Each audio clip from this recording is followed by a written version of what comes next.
because nobody's written a book about it. However, they were known for a bit better quality product than Continent Balm. And there's some shards that have been attributed to Eberline. Okay. Again, they seem to have earlobes pierced through instead of into the head. They tend to have these smoother kind of swooping bangs, and overall quality may be a bit higher. Okay, go ahead. Talk about high quality. Moving into the Bohemian region, this is the company of Haas. They just did exquisite work. One of the real holy grails of doll collecting is in the upper right there. That's called the Morning Glory.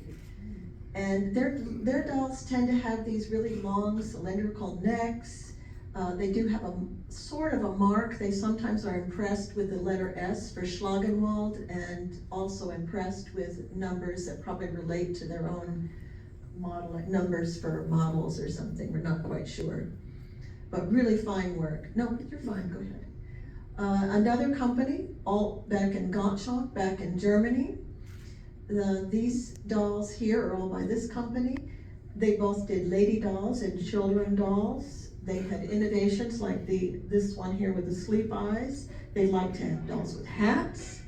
Their modeling of the faces and the painting of the faces just bear resemblance to each other. After a while you get a hang for the look of them.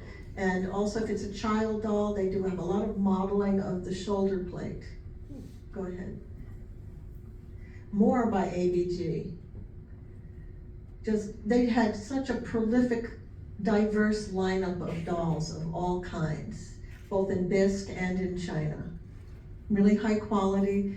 A lot of times their dolls are misidentified as being by Simon and Halbig, but no. Go ahead. More by ABG. These are a little bit later. These children here, and at this time they started to put their model numbers, which are either 3 digits or 4 digits, and then they'll have a hash mark and a size number. Go ahead. In the same region, sort of one of their competitors was CF Kling. They also had a diverse lineup and very high quality products. The one on the upper right is one of their alphanumeric modeling models.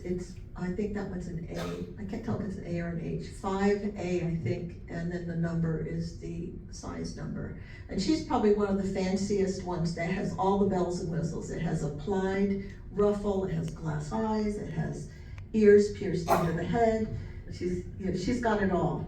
And then they had, your full range of simpler models, both in Bisque and in China. The gentleman there, doll, is not usually found in China, but there's one in China shown here as well as in Bisque. Go ahead. More Kling dolls. These here are marked with their model numbers for the most part.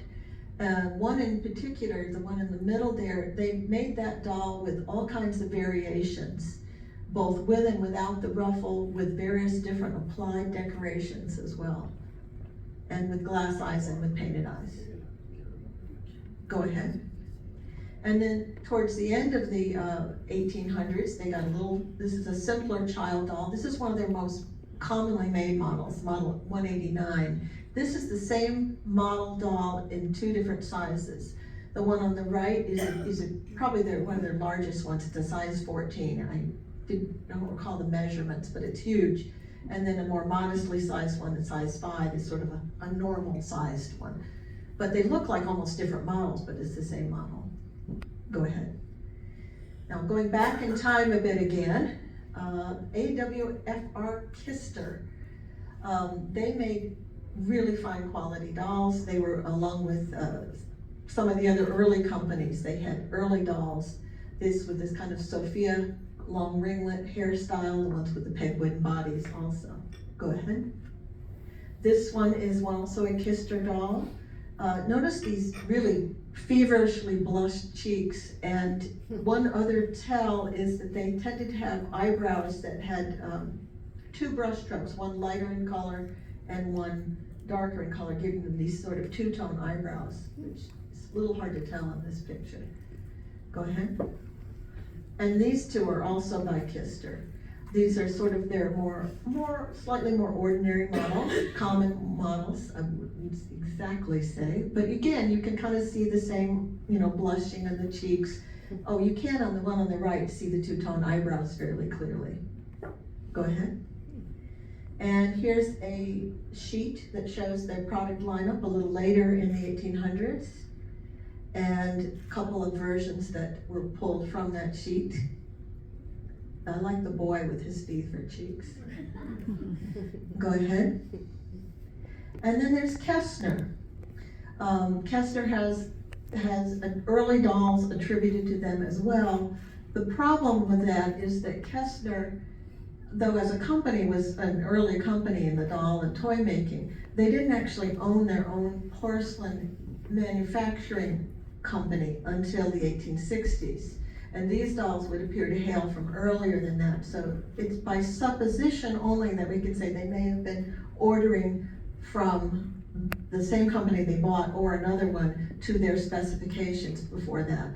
That's our current theory at any rate. Go ahead. Again, these have been identified as by Kester, these covered wagon style.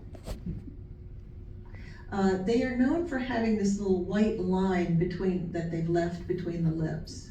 That's one of their painting characteristics. The other is they often paint these open red ovals inside the nostrils.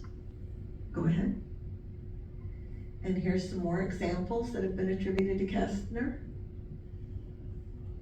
Getting a little bit later in time, more like the 1860s, maybe even 1870s. Go ahead. And again, Kestner, probably 1870s. They get the fancier hairstyles going here. You notice they still have, for the most part, that little white line left there. And most of these, not one there doesn't, but most of them do seem to have the open red circle in the nose. Go ahead. And now, back in time again a little bit, Kloster-Welsdorf. They were not involved, I don't think, they're not as easy to find, especially these early ones. None of these are easy to find, actually. But I really admire their work. These are all pressed into the mold, and I don't know if you can see it in the one on the right, but they seem to have another additional seam down the back, like they were using a 3-part mold. And they also focus a lot on the eyes. You see the one on the left has the extra eyelashes. Some of them will have glass eyes. Go ahead. Here's some more examples attributed to Kloster-Welsdorf. You don't find the one in bisque that often. I like the expression on the one on the center lower. It really is a focus on the eyes. You can see that, right? Exactly. Go ahead. Karl Thielsch. This was a Polish company. It was a huge company. They produced all kinds of porcelain products. Doll production seems to have been only a very small part of their production, even though they had a huge lineup of products. And this is one of their dolls. Their mark, they purposely made it to look a lot like KPM's mark. They were hoping that they could get a little bump from the, because KPM was like the pinnacle. So they were imitating that mark a bit. But this is one of theirs. I've seen a male doll that is a version, but I haven't seen very many other models that have been attributed to them. Go ahead. Back in France now. One of the earliest doll makers was Jacob Petit. I'm not sure how he pronounced his last name. The nice thing about his wares is that they're usually marked. Sometimes if it's on the body, you can't see it because it'll be inside and it'll have par brevet somewhere.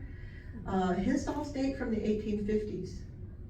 And he was only around for about 5 years, I believe, in production of these dolls. He had a doll patent he applied for that was good for 5 years. I think it was 1858. He was bankrupt and out of business.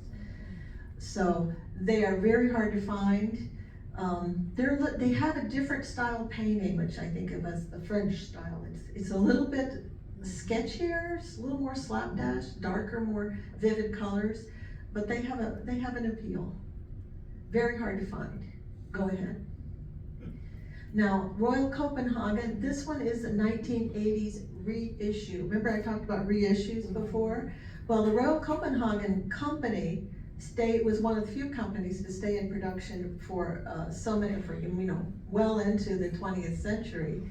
And this doll was one of theirs, reissued from their original designs. They made 3 different models, a large lady, a smaller lady, and a boy.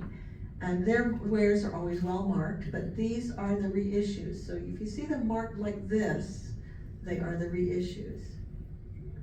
They didn't make, that's okay, they didn't make arms and legs, it was just the heads. Go ahead. This is probably the rarest doll, maybe almost the rarest doll that I have in my collection. And when I bought it off of eBay. I still paid up for it, but I would have paid more if people hadn't been wondering whether it was a reproduction, because it looks a bit odd, but it is not a reproduction. It is made by the Danish company Bing and Grøndahl, and it's very clear that the modeling is similar to the Royal Copenhagen dolls, but the painting is not. The painting is their own thing. Apparently the modeler for this company at that time had previously worked for Royal Copenhagen. Go ahead. Meissen. I love their work. It is just so finely done. And here are 2 examples that I have. I brought the boy for you to look at, and even though he has a damaged shoulder plate, so hard to find and so nicely done, I don't care. When something is rare, you don't care. You get it anyway. Their painting is exquisite. What more can I say? Just the finest of quality. Go ahead. And of course, KPM is one of the companies that every doll collector of China dolls wants to have. And they made a whole lineup of dolls, and again, another that is of the highest quality. Theirs are always marked inside. So if you can see them inside, you can verify that they are in fact by that company. One of the tells of their painting is that they painted a red line along the edge of the upper eyelid, not in the eyelid crease. And that is one of their tells. Go ahead. And that is basically a wrap. Did I do okay? Oh,